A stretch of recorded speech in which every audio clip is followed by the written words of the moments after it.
preguntas que nosotros hacemos al paciente. Sí, los síntomas, etc. Y va incluido, ¿no es cierto?, la afiliación, va incluido el motivo de consulta, la historia de la enfermedad actual, los antecedentes personales patológicos y no patológicos, etc. Si es mujer, los antecedentes ginecobstétricos, si es niño, los antecedentes de nacimiento. La segunda parte del examen físico, de la historia clínica, es el examen físico. El examen físico se divide en examen físico general y examen físico regional. Entonces, tenemos que enfocarnos hoy en particular, porque esto lo vamos a recordar luego, en el examen físico. El examen físico tiene, dentro de la parte general, contemplado la posición o actitud, tiene contemplado, ¿qué más? La piel y mucosas. ¿Qué más tiene completa? Las medidas antropométricas, peso y talla, el índice de masa corporal. ¿Qué más? El tipo morfológico.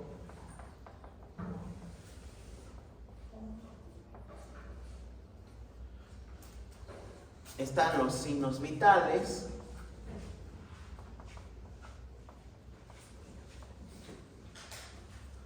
Y luego está el examen físico regional, que ya va cabeza, cuello, tórax, abdomen, ¿cierto? Entonces, posición o actitud, recordemos un poquito. ¿Qué posiciones ustedes conocen? ¿En qué posición estoy?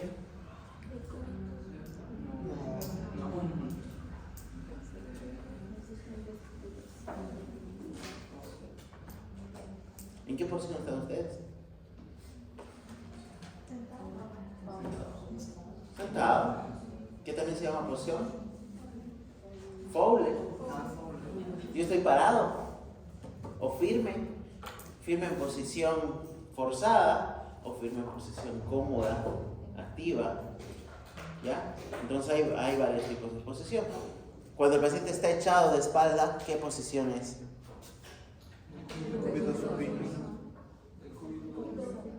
Dorsal. ¿Y si está de panza? Prono. Si está de lado, lateral, derecha o izquierda, ¿no es cierto? Esas son las posiciones más habituales. Entonces, cuando nosotros vamos rellenando la historia clínica, ya la primera parte del examen físico están estos datos. Se refiere a eso, la posición o actitud. ¿En qué posición está el paciente en ese momento? Entonces, no tienen que hacer alusión a qué posición está en ese momento el paciente. Generalmente el paciente va a estar o sentado o echado, la mayoría de las veces.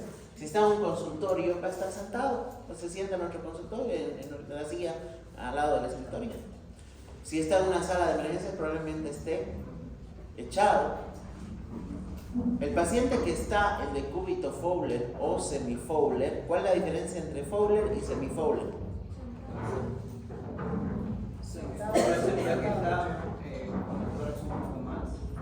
Semi-sentado, ¿no? Uno está en 45 grados y el otro está en 90 grados, ¿ya? Cuando ve a un paciente en posición Fowler o semi-Fowler y no tolere echarse, lo primero que tiene que pensar es que ese paciente o tiene problemas cardíacos o tiene problemas respiratorios.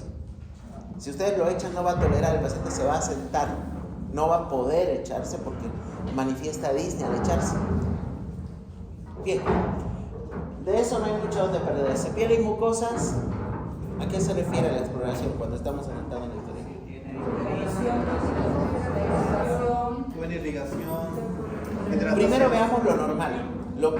La anterior clase me decía uno de ustedes, quisiéramos tener una forma en la cual tenemos que escribir las cosas en la historia clínica. A eso estamos haciendo hoy, enfocándonos. Entonces estamos viendo casilla por casilla. Entonces, piel y mucosa, lo normal, ¿qué sería? lo que vamos a notar. ¿Qué se explora en piel y mucosas? El color, la hidratación, ¿no es cierto? Lo normal, ¿qué sería? Una turgencia.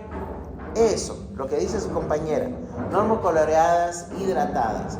Luego ya exploramos situaciones patológicas. Pálidas, ictéricas, cianóticas, eritematosas, ¿no es cierto? Los hallazgos. Y las mucosas secas. Entonces, lo normal sería normocoloreadas, hidratadas. Si son rosadas, depende de la tez también, según la etnia, se considera algo normal. Un punto importante al hacer el examen físico, la luz es importante. ¿Cuál es la luz correcta para tener un ambiente hospitalario, un consultorio, una sala? La luz blanca, ¿ya? La luz natural en lo posible, pero de lo contrario, luz blanca. Una luz tenue, una luz incandescente, de estas antiguas, ¿ya? Nos va a dar malas impresiones, nos va a dar coloraciones, pero con el mismo color de la luz en paciente. Entonces, siempre buscamos una luz natural o una luz blanca para hacer el examen físico. Bien. Luego pasamos a índice de masa corporal, peso y talla. Normalmente enfermería se encarga de eso antes que el paciente pase al consultorio, pero donde hay una balanza, pues hay que hacerlo. ¿Por qué es importante el peso y la talla? Porque gracias a eso nosotros vamos a poder ver el estado nutricional. La casilla que dice estado nutricional, muchos rellenan bueno. ¿Pero qué es bueno? ¿Qué es normal? ¿Según ustedes? No. El estado nutricional va en función al índice de masa corporal, peso y talla. Entonces hacemos el índice de masa corporal. Es ahí donde vamos a ver si el paciente está con sobrepeso, con obesidad, obesidad mórbida, bajo peso, ¿no es cierto? Algún estado de desnutrición. Entonces nos guiamos para emitir el estado nutricional en el índice de masa corporal y para eso necesitamos el peso y la talla. Eso tampoco no hay mucho donde perderse. El tipo morfológico y también está la casilla de facies ahí, al ladito.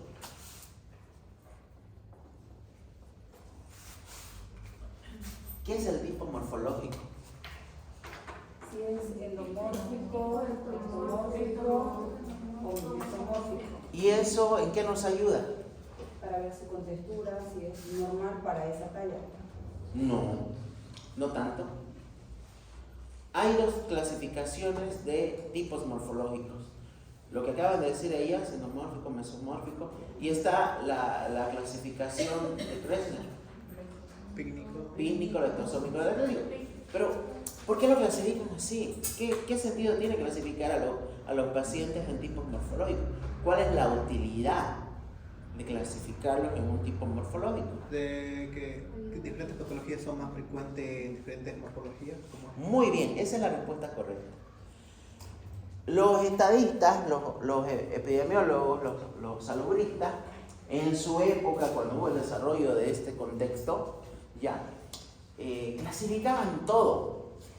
Y ustedes van a encontrar en el libro de Suros, hay una parte de antropometría, donde se toca poco últimamente, pero para algunas especialidades sí vale mucho, las mediciones del cuerpo, la armonía. No sé si han visto en alguna película, en un dibujo, etcétera, que incluso se medía el cráneo para saber a este psicópata, porque las medidas del cráneo corresponden a etcétera. Ya. Entonces, pero han clasificado estos tipos morfológicos en función a qué patologías son más frecuentes en cada tipo. Por ejemplo, los pícnicos, ya yo soy el ejemplo de un paciente pícnico, tengo el tipo morfológico, bajo en altura, tengo pancita, cuello corto, ¿no es cierto? Somos más propensos a enfermedades gastrointestinales, cardiovasculares, etc. Los leptosómicos son más propensos a patologías de estómago, tuberculosis, etc. Los atléticos son más propensos a enfermedades de ansiedad, de estrés, etc. Entonces, Es un fin más estadístico, de probabilidades en función a lo general. ¿Ya? Ese es el porqué de la clasificación. Pero no es algo definitivo, porque indistintamente del tipo morfológico, pues todos pueden tener todo. Claro que algunos con mayor frecuencia que otros. ¿Ya? Entonces, a eso se refiere el tipo morfológico. Y la facies, Las expresiones. la cara. Y no se refiere a la expresión como tal, si bien se puede poner también cuando es normal la expresión, y hay patologías que se asocian más a ciertas expresiones, hay facies consideradas patológicas, incluso con signos específicos de la enfermedad. ¿Qué sería lo normal en facies? Si todo está normal en el paciente, ¿qué anotaríamos nosotros en facies? Simétrico. Sociocompuesto. Podemos adoptar el tipo morfológico, una facies espínica, una facies leptosómica, una facies tranquila, si todo está normal, pero eventualmente vamos a encontrar patologías, algunas veces, y es ahí dependiendo de la llamo, facies ictérica, facies cianótica, facies álgida, o sea, una expresión de dolor, una facies en luna llena, una facies hipocrática, una facies caquética, hay una parálisis facial, ¿no es cierto? Entonces, a eso se refiere la facies. Signos vitales lo vamos a hacer a un lado por el momento, porque va a haber una clase específica de los cuales ustedes mismos, pero el consejo general para los signos vitales es recordar las condiciones básicas para tomarlo. ¿Cuáles son? Buen ambiente y las condiciones necesarias para cada signo vital. Buena iluminación. Ya, las frecuencias tienen que hacerse en reposo. Si yo le tomo los signos vitales a la última persona que acaba de entrar, estoy cometiendo un error si lo hago ahorita. ¿Por qué? Acaba de hacer un esfuerzo, caminar, subir gradas, va a estar taquicárdico, va a estar taquipneico quizás, pero eso es fisiológico, por el esfuerzo que acaba de hacer. Entonces ese paciente tiene que estar en un reposo mínimo antes de tomar una presión, una frecuencia. ¿Cuánto tiempo deberíamos esperar de que el paciente se sentó para tomar los signos vitales? Por lo menos 10 minutos. ¿Ya? Mientras vamos hablando, vamos preguntándole cosas. Claro que cuando es una emergencia no se espera nada, ¿no?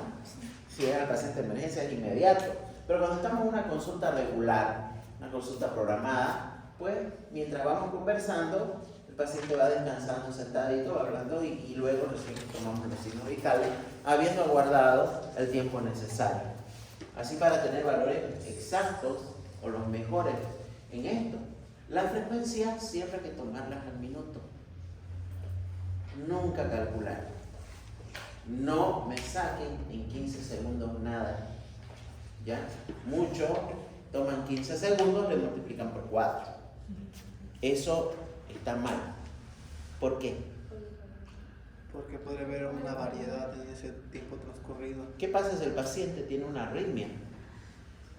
En esos primeros 15 segundos por ahí está regular el ritmo, pero luego en los siguientes 15 segundos hace una taquisupra inmediata. La frecuencia es en un minuto. Frecuencia cardíaca con el estetoscopio. Frecuencia del pulso con nuestro tacto. Frecuencia respiratoria, ¿ya? Con la visión y con el tacto. Un minuto. Ruidos hidroaéreos en abdomen en un minuto. ¿Ya? No me saquen por 4. Temperatura, mejor se usa axilar. Ya no se encuentran los termómetros de mercurio con facilidad y de hecho ya están descontinuados por la toxicidad que tienen. Estamos usando más los digitales, los de alarmita. ¿Ya? No son confiables los sensores infrarrojos, por si acaso. No son para nada confiables. Dan mucho error. La presión arterial con el tensiómetro clásico, el de manguito, ¿ya? No utilizamos digital. Los digitales se pueden descalibrar con mucha facilidad. Además que ustedes sí o sí el 100% de su presión tienen que ser escuchando, tienen que ir agilizando oído, tacto, para tomar buenos signos vitales. No van a encontrar un cardiólogo que tome presión arterial con un digital. Incluso el cardiólogo no les cree si ustedes le toman la presión a su paciente, ellos mismos le toman su propia presión. Porque hay que estar seguro. ¿Ya? Los tensiómetros digitales sirven en una emergencia, sirven para que el paciente se monitorice en casa, lo relativo. Pero no pierdan el tiempo ni inviertan en esos equipos cuando están en un estado de formación. Ustedes se están formando y tienen que aprender bien. ¿Ya? Entonces eso referente a los signos vitales. Y luego viene lo que es el examen físico regional. Y de ahí tenemos que recordar nuestro algoritmo: inspección, palpación, percusión y auscultación. Este es el orden para hacer examen físico. ¿Cuál es el único sistema que no ocupa este orden? En abdomen, ¿qué orden hay? Inspección, auscultación, percusión. Muy bien, en el abdomen es primero inspección, auscultación, luego palpación y luego percusión. ¿Por qué no se ocupa el orden clásico? Muy bien, porque si tocamos antes de auscultar, vamos a perturbar los ruidos hidroaéreos normales, el peristaltismo, y como resultado va a ser una falsa audición, una mala interpretación. ¿Ya? ¿Qué es inspección? Observar. Todo lo que nosotros podemos evaluar con la visión, con la vista del paciente. ¿Y qué cosas podemos evaluar con la vista? Si está globoso, si la nariz es Si hay heridas, la coloración. Ustedes, solo observando, pueden tener mucha idea de lo que le está pasando al paciente, incluso antes de que les hable. ¿De qué manera? Acá es su forma de caminar, de cómo llega al consultorio. Muy bien. La marcha. La marcha. ¿Qué más? la expresión facial. La expresión facial. ¿Qué más? La respiración. Si hay edema, si está dermatizado. Muchas cosas. El paciente entra y usted no está hablando con él. Si ve un paciente que está entrando disneico, está con un edema en miembros inferiores, se nota que está taquipneico también, ¿ya? Obviamente ese paciente tiene algo respiratorio cardíaco. Si lo ve cianótico, ¿no es cierto? O si viene un paciente con una expresión de dolor, con la mano en la región lumbar, ya estamos captando información.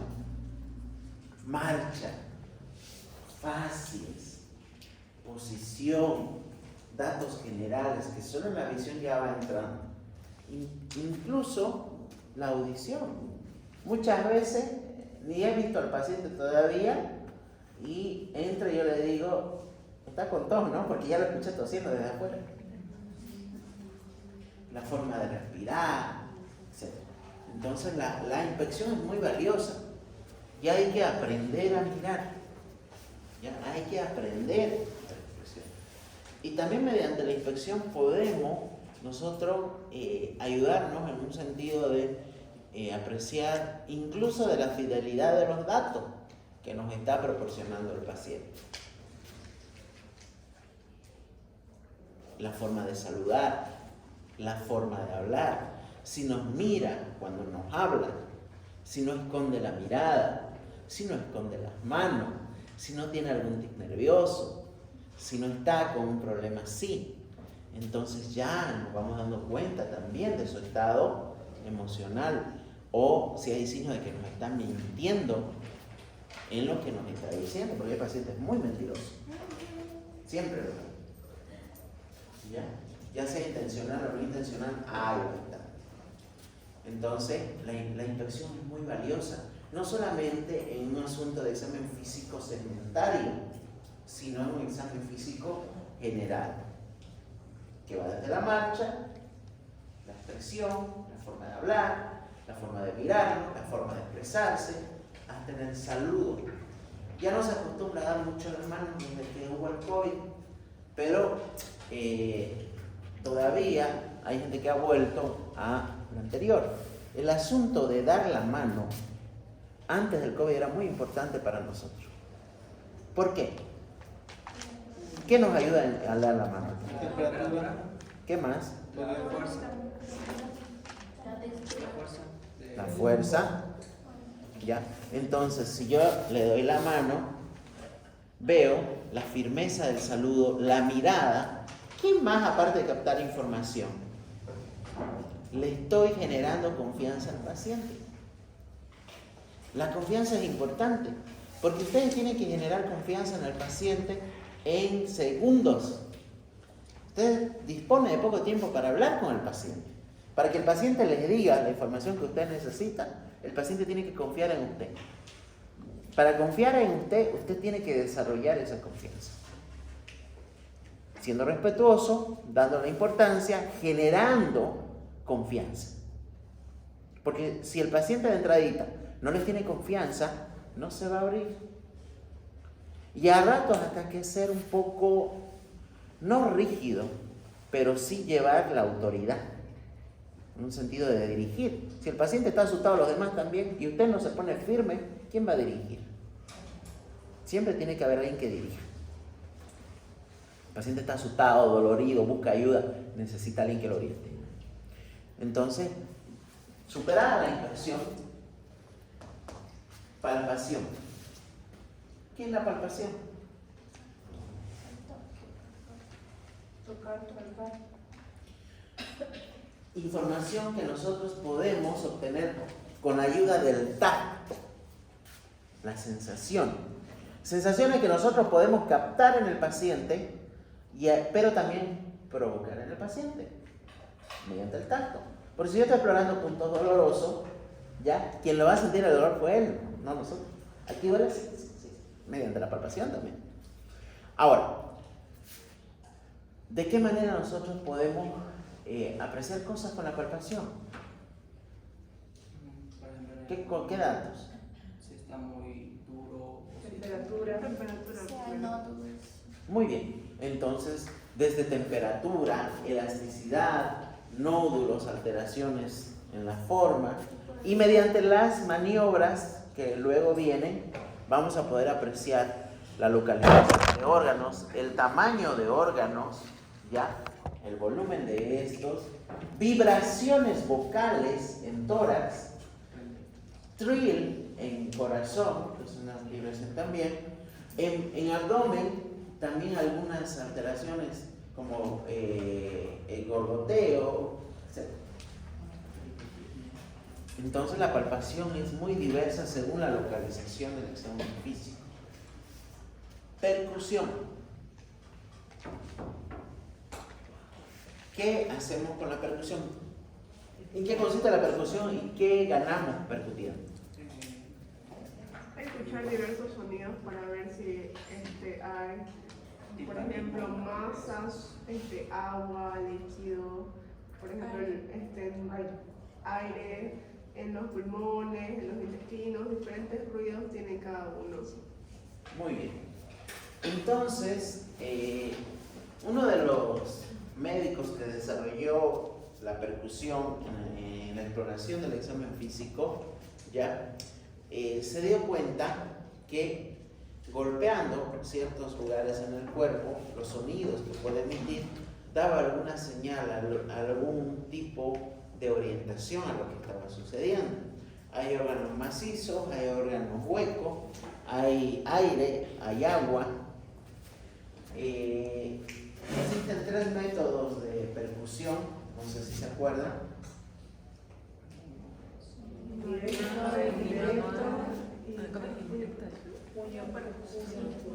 Uno de estos se llama Auenbrugger, dígito digital de Gerard, directa o lo de Auenbrugger y la ortopercusión de Flesch. Fue Gerard, si no me equivoco, el padre de la percusión, ya, por si acaso. ¿Qué tenía de singular este médico? Su padre se dedicaba al vino. Tenía cavas de vino en casa. Y su padre tenía una varilla. Y lo que hacía en los turriles, golpeaba para saber el nivel del líquido, para saber qué tan llenos estaban los barriles. A partir de esa idea desarrolló la exploración en sonido en el cuerpo.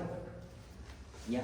Desde un punto de vista general, la percusión tiene timpanismo y matidez. Timpanismo hueco, aire, matidez algo macizo o sólido. Ya vamos a explorar en cada órgano lo que vamos a hacer. La ocultación, ¿a qué se refiere? Escuchar los sonidos internos, ya sea como la palabra que sería el movimiento Vesicular. vesicular. ¿Ya? Escuchar los sonidos que emite el cuerpo. Estos sonidos para nosotros tienen un significado que lo clasificamos en lo normal y luego en lo anormal según el área que vamos a ir explorando. Entonces toda esa información va a dar a conclusión ya la hipótesis diagnóstica. Entonces vamos a ir ahora explorando desde cabeza los hallazgos que vamos a encontrar y vamos a ir citando en qué área se utiliza más qué de esto. Comencemos con cabeza. En cabeza, ¿ya? ¿Se puede inspeccionar? Claro que sí. ¿Se puede palpar? Claro que sí. ¿Se puede percutir? Claro que sí. Se puede percutir. Todo se puede percutir, absolutamente todo. ¿Se puede auscultar? Sí, sí se puede auscultar cabeza.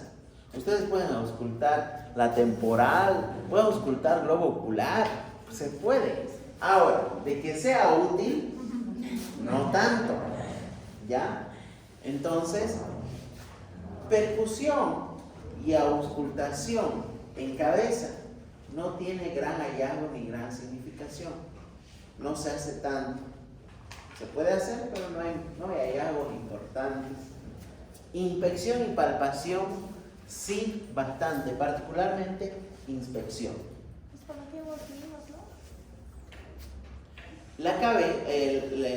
Todo lo que es la cabeza se divide en dos: cráneo y cara. ¿Ya? En la cara están todo lo que son ojos, nariz, oído. En cráneo, ¿qué tenemos que recordar cuando estemos rellenando la historia clínica? Cuando estemos en cráneo, ¿qué es lo que vamos a notar o qué es lo que tenemos que buscar? Sí. Forma, implantación pilosa. La forma y el tamaño. Muy bien. Forma y tamaño. Lo normal, ¿cómo se denomina? Normocéfalo o normocráneo sirve. ¿Qué significa el normocráneo o normocéfalo? Que hay armonía, que hay simetría, que las medidas son normales. Su compañera decía, en los niños es muy importante. Sí, lo primero que hace un pediatra en los primeros controles de recién nacido es medir perímetro cefálico. Que en cada visita van midiendo perímetro cefálico para poder saber si está desarrollando normal, si el pacientito no está haciendo una macrocefalia o está cayendo en una microcefalia con medidas por debajo de los parámetros normales, porque todavía está en desarrollo el asunto cerrándose fontanelas, etc. Ya. En un adulto ya está consolidado, ¿no? Entonces buscamos más que medidas, una simetría, si hay un tipo normocéfalo o no. Y dentro de las alteraciones, pues ya hemos encontrado que hay microcefalia, macrocefalia, y luego vienen las situaciones adquiridas, porque ambas son generalmente desde chiquitos que ocurren, son más congénitas estas alteraciones. Pero luego aparecen cosas. El otro día, bueno, hace un par de meses, en un interno me ponían cráneo normocéfalo y el paciente no tenía un hueso. ¿Dónde está su normocéfalo? ¿Por qué no tenía un hueso? Porque habían accidentado, le habían sacado el hueso, se le habían colocado un bolsillo acá para descomprimir el cerebro. Entonces, son situaciones adquiridas, postraumáticas, postquirúrgicas. Cuando hay una hipertensión endocraniana por edema cerebral, entran al quirófano para retirar un hueso o un segmento, para poder permitir que el cerebro hinchado, edematizado, no se comprima y el paciente no fallezca por edema cerebral. Y lo que suelen hacer es sacar el hueso y colocarle una aponeurosis en abdomen para preservar el hueso. Lo preserva ahí y en un segundo momento volverlo a colocar el huesito cuando el paciente esté mejor.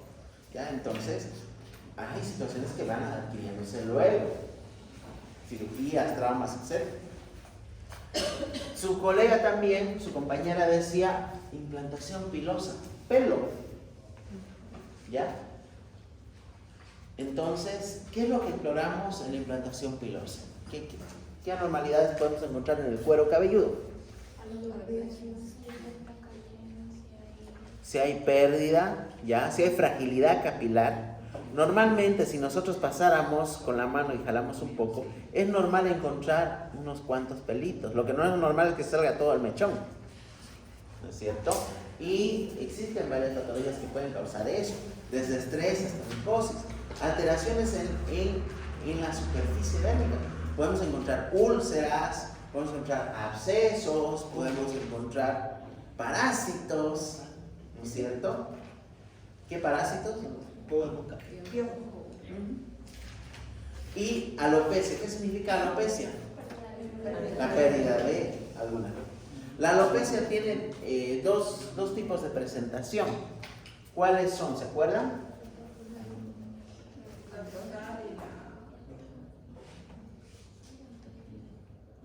¿Han visto a los cardenales?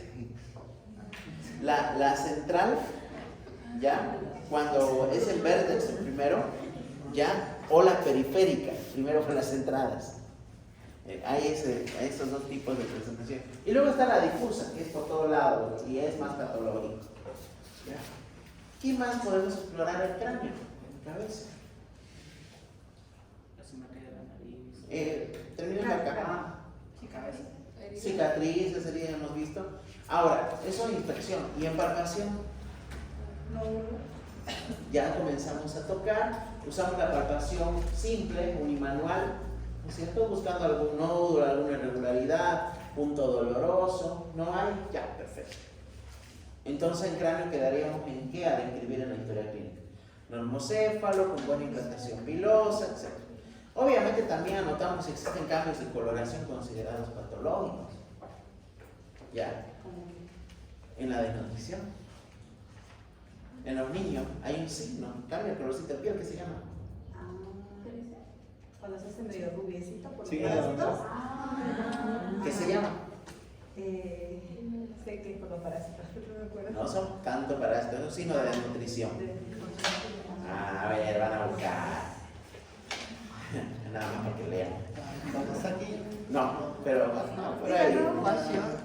¿Ah? Eso, muy bien. Existen dos tipos de nutrición infantil, marasmo y kwashiorkor. ¿Ya? Entonces vean que sí tiene valor. Cualquiera diría que esto, lo que yo tengo acá en el pelo, es mi edad.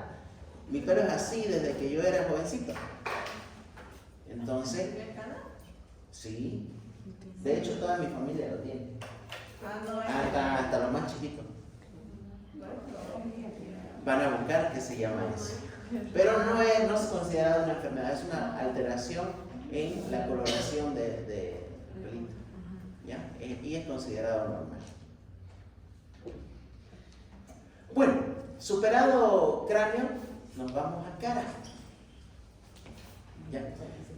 En cara ya vamos a tener varias observaciones. Tenemos que ver la cara en sí, en forma general, y tenemos que ver ojos, oído, nariz, boca. En términos generales, a la inspección, lo que tenemos que buscar en cara es simetría. Todo comienza con la simetría. Que la fascia sea simétrica. Entonces ponemos fascia simétrica. Y si tuviera un tipo en particular de fascias, la anotamos. ¿Ya? Fascies hipocrática, fascies hipotiroidea, fascies parálisis facial, etc. Asimetría, etc. El hallazgo lo encontré. Ahora tenemos que explorar ojos, oídos, nariz y boca. Comencemos con los ojos. ¿Ya? En los ojos, ¿qué tenemos que evaluar? Todo comienza con la simetría. Ojos simétricos. Luego de explorar la simetría, tenemos que explorar párpados, pilificación, párpados tanto superiores como inferiores, la disposición de los vellitos de las pestañas, ¿ya? ¿Qué alteraciones podemos encontrar a nivel de los párpados? Ptosis, caída palpebral, podemos encontrar edema palpebral, ¿no es cierto? Podemos encontrar a nivel de la pilificación de las pestañas un ectropión o un entropión. ¿Qué es entropión? Cuando los vellitos, especialmente los párpados inferiores, se entran, están hacia adentro. Y ectropión, que están muy hacia afuera. Normalmente el entropión ocurre luego de algún trauma, algún tipo de lesión en el párpado y el proceso cicatrizal hace que suceda eso. ¿Ya? Bien, ¿qué más? Luego de ver párpados, pilificación,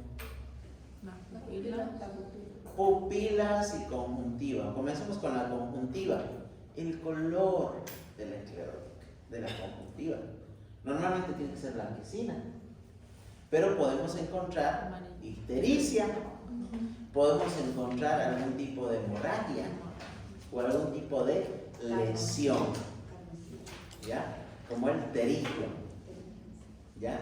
Esa carnosidad se llama pterígio, ¿ya? Que puede tener ya más interna o más externa o bilateral. Entonces eso vamos a buscar en conjuntivas. ¿Qué más vamos a ver en conjuntivas? Ya superado eso, ahora sí vamos a las pupilas. En las pupilas tenemos que ver qué. Una dilatación. Isocóricas. ¿Qué significa isocóricas? Están iguales.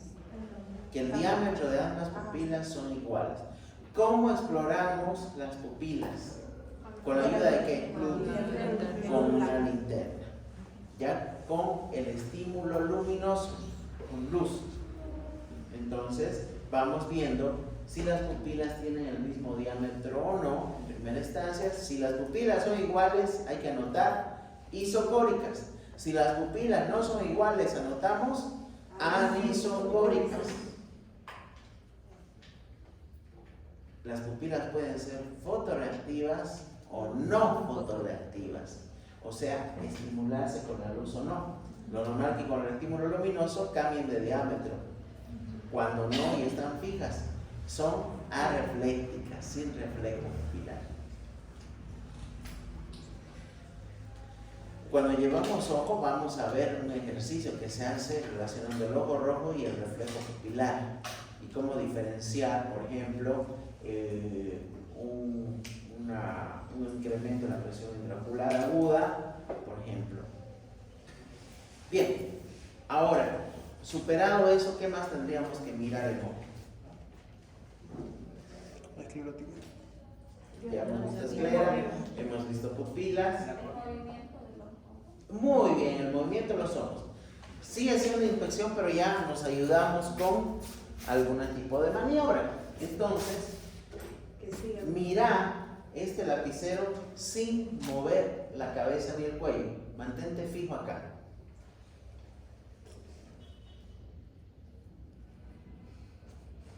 A eso se refiere.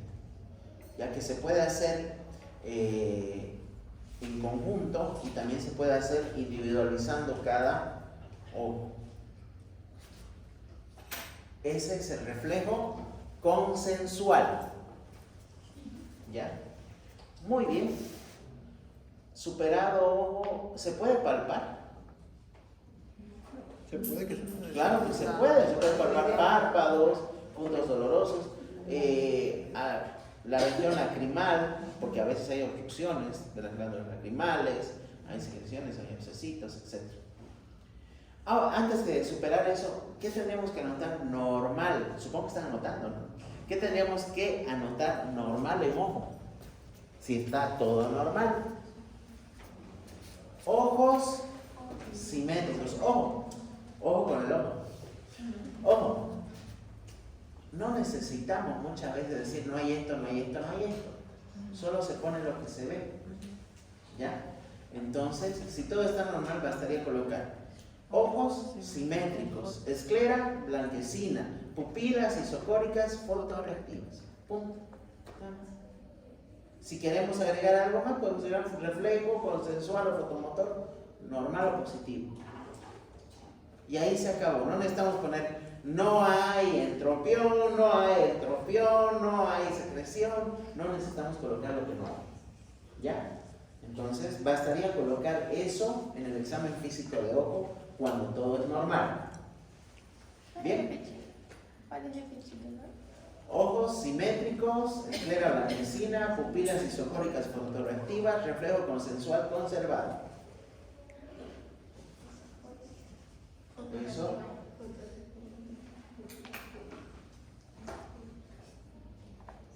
Muy bien. Vamos a oídos. Si bien no somos otorrinolaringólogos y muchas veces no tenemos un otoscopio, sí podemos hacer un examen físico superficial y breve del oído, ayudados con una linterna solamente. ¿Qué hay que ver en oídos?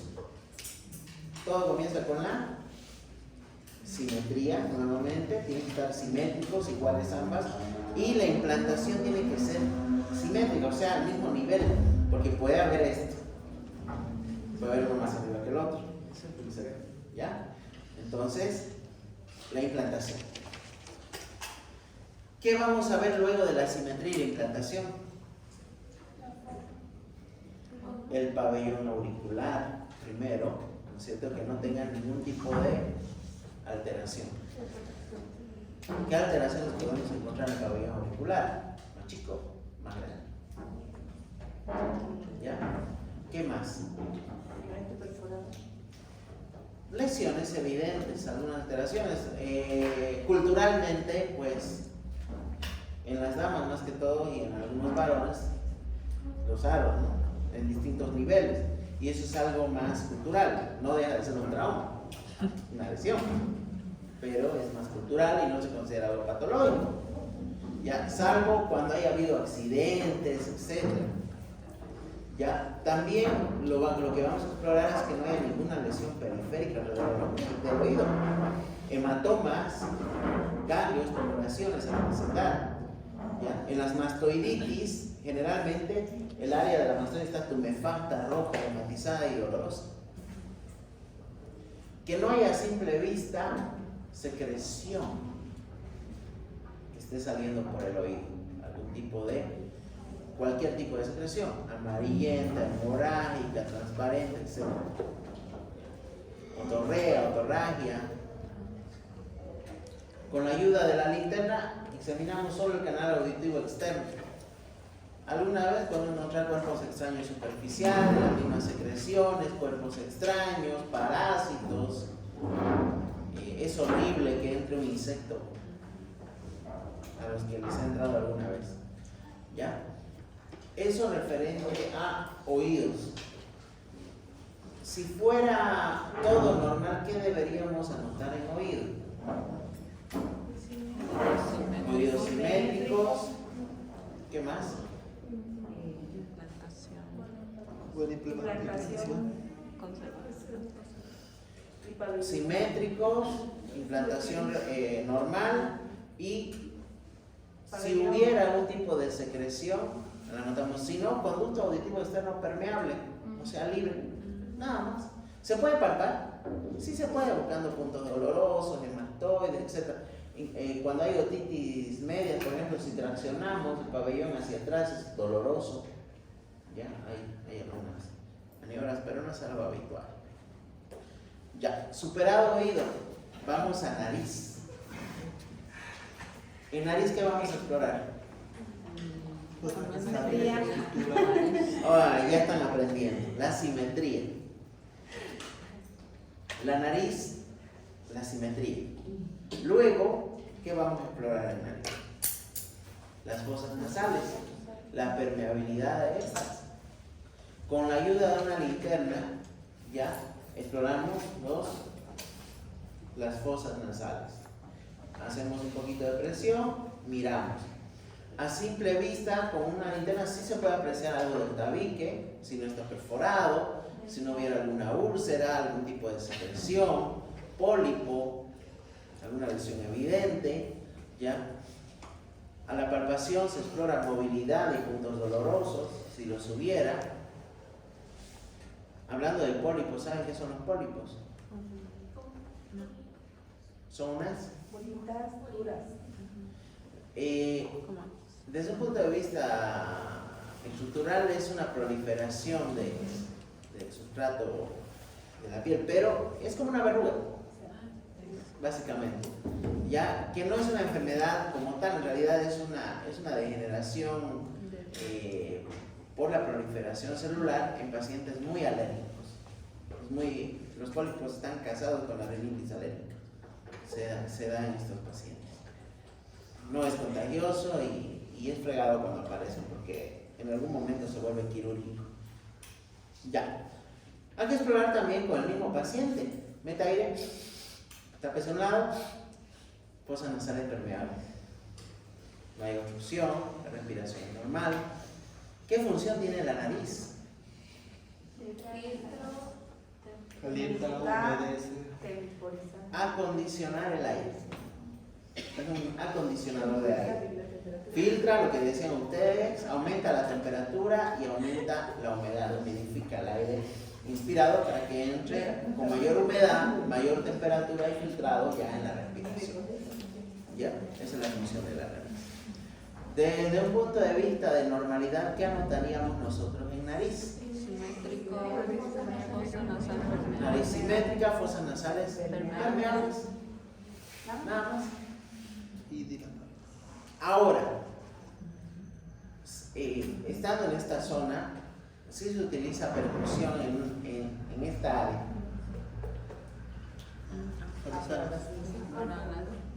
Una percusión directa, ya, para ver si no hay dolor a la percusión. En la sinusitis suele denotar dolor.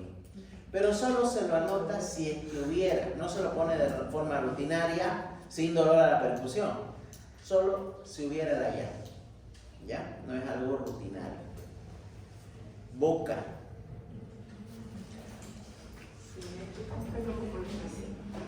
La simetría de los labios, ¿ya? Luego vamos a explorar la mucosa, si está húmeda. Vamos a explorar la lengua, si está móvil, húmeda. Si hay algún tipo de lesión en lengua evidente, algún tipo de lengua en especial, hay variaciones normales de lengua. La lengua geográfica, el frenillo, en los niños se explora siempre. Hay veces que el frenillo es muy corto, ¿ya? Y eso impide y da alteraciones en el habla, muy chiquito. ¿Ya? Siempre hay que revisar debajo de la lengua también. ¿Qué hallazgo puede ser significativo en la región sublingual? En cualquier persona, un tonito. ¿Frenillo? Fuera de frenillo. La saliva. La encía. No, sublingual, abajo de la lengua. La glándula salival. Se van a dar cuenta que los cirujanos ven bastante eso. Los cirujanos revisan bajo la lengua. Tenemos los conductos abajo de la lengua.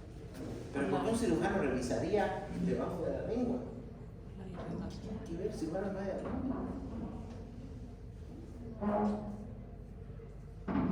El primer lugar en el cual se nota ictericia cuando está apareciendo es en la región sublingual. El primer lugar donde se va a ver ictericia es en esa área. Antes de teñirse todo el paciente de una forma notoria, el primer lugar donde se ve ictericia es ahí. Por eso que los cirujanos exploran lengüita, abajo de la lengua. A ver, estérico, hagamos bilirrubina. ¿Ya? Eso. Se ve encías, se ve dientes.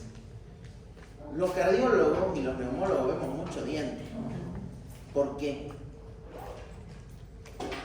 Porque eso puede, dependiendo de la forma de respirar, puede haber una alteración en su morfología. Nota. Las caries son infecciones igual. Muy bien. Si usted le van a operar de una enfermedad cardíaca, le van a hacer un recambio valvular o una cirugía, cualquiera que sea del corazón, el cardiólogo lo va a mandar al dentista primero. Las endocarditis están muy asociadas a las caries, a los abscesos dentarios. La primera causa de absceso pulmonar son focos sépticos dentarios. Los dientes son importantes. ¿Ya? Entonces, revisamos si las arcadas dentarias están completas o si no hay ningún tipo de alteración a nivel de los dientes. Y superado esto, vamos más atrás. Vamos revisando el paladar duro y luego la orofaringe. En la orofaringe vamos a ver la úvula, ¿ya? Puede haber variaciones anatómicas de la úvula, doble, falta, muy grande, ¿ya? Vamos a ver los pilares amigdalinos, ¿ya? Si no están hipertróficos, si no están congestivos, rojos, secretorios, o con calcium. Calcium es como un sarro que se forma en las criptas de los pilares amigdalinos, son como calculitos que aparecen ahí, causantes de faringitis crónicas, muy residuales. Y además tenemos que ver la orofaringe con la linterna y un bajalenguas, no solamente la parte de las amígdalas, sino el espacio. bien hacia atrás. Muchos pacientes que van a la consulta respiratoria con tos están con un pulmón completamente normal, unos bronquios normales, pero tosen.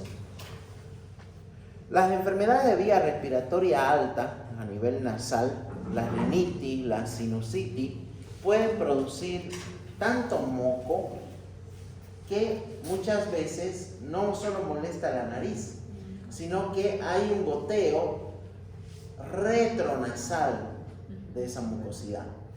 Entonces, de la rinofaringe cae hacia la orofaringe esa mucosidad. Y al mirar la orofaringe atrás, nosotros vamos a ver goteando, cayendo de a poquito con una peliculita ese moco. Eso se llama goteo postnasal o goteo retrofaringe. Muchas veces solo con una linterna y un bajalengua yo le digo al paciente, usted está con sinusitis, señor. El profesor me ha visto la boca, lo sé porque ya lo he visto. ¿Ya? Entonces, goteo retronasal. En boca son varias cositas.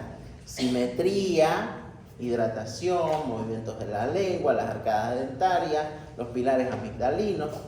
Si fuera todo normal, ¿qué anotaríamos en este sector, en la historia clínica? Labios simétricos, mucosa húmeda, lengua móvil, hidratada, arcadas dentarias completas. Y si hay algo en orofaringe lo notamos. Si no hay, no es necesario aumentar. ¿Ya? Entonces, eso referente a boca. Vamos bien, vamos bajando más, llegamos a cuello. Y en boca se puede palpar. ¿Cómo? Con el bajalengua, que como un Sería la palito. sería palpable, porque la está tocando. Creo que Ya la está palpando. Sí, ¿no? Sí, pero no. puede palpar externamente. Pero la placa de... Ahí la boca. Creo que se puede palpar externamente. Por ¿Se ejemplo, puede ya- palpar externamente? Dice ella. Claro que sí. La región submentoniana, ver las glándulas submaxilares, o sentir, mejor dicho. Pero hay algo que hay que recordar en palpación. La palpación cambia de nombre cuando se realiza en una cavidad. Y además, la palpación no solamente se puede hacer con la mano, se puede hacer con un instrumento. Cuando usted utiliza un instrumento, sigue palpando indirectamente. Por ejemplo, después de una herida de arma blanca de fuego, con la ayuda de un instrumento, una tijera, una pinza, el cirujano explora, palpa la zona, la profundidad, la consistencia, etc. Entonces, no está tan mal lo que dijo él. con la ayuda de Bajalenguas yo puedo seguir explorando, no palpando, explorando, ¿ya? Y cuando seguimos utilizando la mano, recibe el nombre de tacto. Si ustedes palpan, por ejemplo, la región anal, para hacer se convierte en tacto. Están palpando el ano, buscando próstata, etc. Están palpando, pero cuando es en una cavidad natural, recibe el nombre de tacto. Cuando un ginecólogo palpa la vagina, palpa el cuello uterino, porque está palpando, está usando la mano, los dedos, para ver el diámetro de la abertura del cuello uterino, la consistencia, etc., no le decimos está palpando, está haciendo tacto vaginal.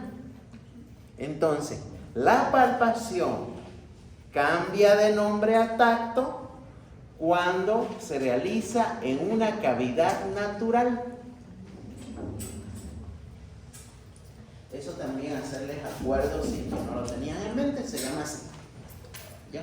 Creo que estamos poniendo buenos puntos. Sigamos en cuello. En cuello ya se puede hacer todo, jóvenes. ¿Ya? Ya es más ampliada la cosa. Sí, creo que está cuello. Aquí vamos a desarrollar un poco. ¿Qué vamos a explorar en cuello? Simetría. Sí, es simétrico. ¿Qué más? La forma. La es forma. simétrica. ¿Qué más? Movimiento. Los movimientos. Cuello cilíndrico, simétrico, móvil. ¿Ya? Y los hallazgos los vamos a ir anotando según su localización. Porque hay región cervical anterior, lateral y posterior. Entonces, decían ustedes en esta lluvia de ideas, hay ganglios, puede haber adenopatías, ¿ya? ¿Qué más pueden haber? A simple vista, primero inspeccionando el cuello. Bocio, ¿qué más? Rigidez, ¿ya? ¿Qué más? No puedo mover, doctor, está con una tortícolis. ¿Qué más? Vamos, lluvia de ideas.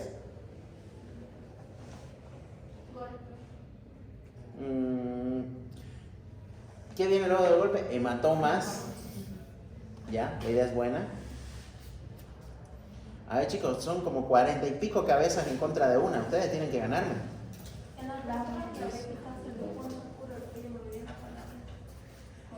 ¡Bravo! Hiperpigmentación. ¿Qué se llama eso? Hiperpigmentación. ¿Tiene un nombre? Sabría. Hiperqueratización también se puede de otro tipo. Casi lo mismo, se parecen. Sí, así, vamos, ¿qué se llama? Esa me sirve. Comienza con A.